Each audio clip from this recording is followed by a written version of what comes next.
haddaba maxamed sheekh cusmaan jawaari waa shakhsi caynkee ah taariikhdiisa waxaa noo soo koobaya wariyahayaga cabdifataax bahar jeyte. maxamed sheekh cusmaan jawaari waxa uu 7 Diseembar sanadkii 1945 ku dhashay degmada Afgooye ee gobolka Shabeellada Hoose. dhinaca tacliinta sare waxa uu sanadku markuu ah 1982 ka qalin jibiyay kulliyadda qanuunka ee jaamacadda ummadda Soomaaliyeed isaga oo xilligaas ka horna qaatay shahaado macalinimo oo luqadda Ingiriiska iyo diblooma sharciga Islaamka ah. dhinaca maamulka waxa uu soo noqday xubin xildhibaan baarlamaankii Jamhuuriyadda Dimuqraadiga Soomaaliya waxa uu xil wasiir ka soo qabtay wasaaradda shaqada iyo arrimaha bulshada iyo wasaaradda gaadiidka cirka iyo dhulka ee Jamhuuriyadda Dimuqraadiga Soomaaliya muddadii u dhaxaysay 1984 ilaa 1990 waxa kale oo xubin ka ahaa sanadii 1989 ilaa 1990 guddi farsamo oo ka koobnaa 7 xubnood oo soo diyaariyay dastuurkii sida ku meel gaarka ahaa loogu soo dhaqmay kadib markii uu baarlamaanka Jamhuuriyadda Dimuqraadiga Soomaaliya u ansixiyay bishii Oktoobar 1990 laga soo bilaabo dabayaaqadii 1990 ilaa bartamihii 1991 waxa uu xubin ka ahaa kooxdii dib u heshiisiinta qaran isku dayay ee magacoodu ahaa guddiga suluxa ee ka dooday sidii heshiis nabadeed iyo kala wareejin nabad awood dowladii madaxweyne Maxamed Siyaad Barre iyo ciidamadii kacdoonka mucaaradka oo kala wareegi lahaayeen talada dabayaaqadii 90-maadkii ka hor waqtigaas waxa uu soo qabtay jagooyin kala duwan sida xogayaha joogtada ah iyo madaxa shaqaalaha rayidka ee dowladda Soomaaliya ee waqtigaas waxa uu aqoon iyo aragnimo dheer u leeyahay arrimaha ku saabsan dastuur u sameynta Soomaaliya geedi socodka nabadda iyo xalinta khilaafka laga soo bilaabo 1970 ilaa 1990 waxa uu ka soo qayb galay dejinta iyo qabyaatirka xeerar iyo sharci Soomaaliya ka dhaqan galay muddadaas dalka Norway ayuu gaaray 1991 kadib markii dalka laga qaxay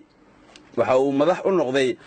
golaha shuurada ururka muslimka ee Tottenham waxaana uu xubin ka ahaa golaha wada hadalka diimaha muslimka iyo kristanka sidoo kale waxa uu ahaa xubin ka tirsan maamulka sare ee fulinta ururka qareennada socdaalka adduunka ee Norway tan iyo 2008 Jawaari waxa loo magacaabay la taliye sare oo ka tirsan UNDP Soomaaliya mashruuca lagu taageerayo Soomaaliya dastuurka sameynta waxa uu door muhiim ah ka qaatay kobcinta iyo awood dhisidda guddiga madaxa banaan ee dastuurka federaalka IFCC ee dowladda federaalka ku meel gaarka ee Soomaaliya TFG ahdiga ku meel gaarka TFC waxa uu guddigu u xil saaray inuu soo qoro dastuurka federaalka ee Soomaaliya waxa uu gacan ka geystay nuxurka dastuurka la tashiga dadweynaha inta lagu guda jiray taas ayuu fursad helay inuu la shaqeeyo hay'adaha qaramada midoobay iyo hay'adaha kale ee caalamiga sida NDI Interpeace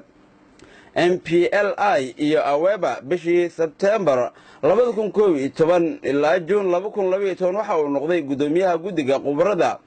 ee dib u eegay dastuurka kadibna soo saaray nuqulkii u dambeeyay dastuurkii qabyada ahaa 20 Agoost 2012 waxa uu noqday xildhibaan golaha shacabka 28 Agoost 2012 waxa loo doortay gudoomiyaha baarlamaanka federaalka Soomaaliya kaasi oo xilka hayay ilaa 27 Diseembar 2016 maxamed sheekh cusmaan jawaari bishii Agoost 2016 waxa uu dib ugu celiyay xilkii xubinnimo ee baarlamaanka Soomaaliya dadka soo doortay isaga oo tagay magaalada Baydhabo balse dib ay mar kale ugu soo celiyeen oo ay ugu doorteen xildhibaannimo 8 bishii November sanadii tagtay ee 2016 waxaan rabaa inaan xusuusiyo 26 September oo sanadka kan inaan kursigii idinka aad matalaadiisa ku leeyahay golaha shacbiga aan idin soo celiyay waxa ay 26 September maanta ay bisha October joogto 8diina waa ii soo celiseen waa mahadsantihiin amaano weeyaan aan ilaalin doono insha Allah waxaan aad iyo aad u rajaynayaa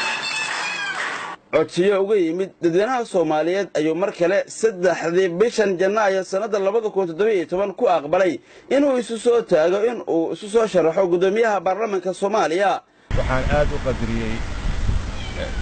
talooyin badan iga soo gaaray iyo codsiyo badan iga soo gaaray bulshada shacbiga Soomaaliyeed kala duwan ha ahaadaan rijaaludiin ama ha ahaadaan haween iyo dhalinyaro iyo rag badan oo siyaasiyiin ah iyo xildhibaano aad u fara badan oo iga codsaday inaan mar labaad u soo istaago hoggaanka baarlamaanka federaalka Soomaaliyeed. maanta ay taariikhdu tahay 11 Janaayo 2017 ayaa dib loogu doortay inuu noqdo gudoomiyaha golaha shacabka Jamhuuriyadda Federaalka Soomaaliya ama baarlamaanka tobnaad isagoo xilkan hayn doona hadduu alla idmo ilaa 2020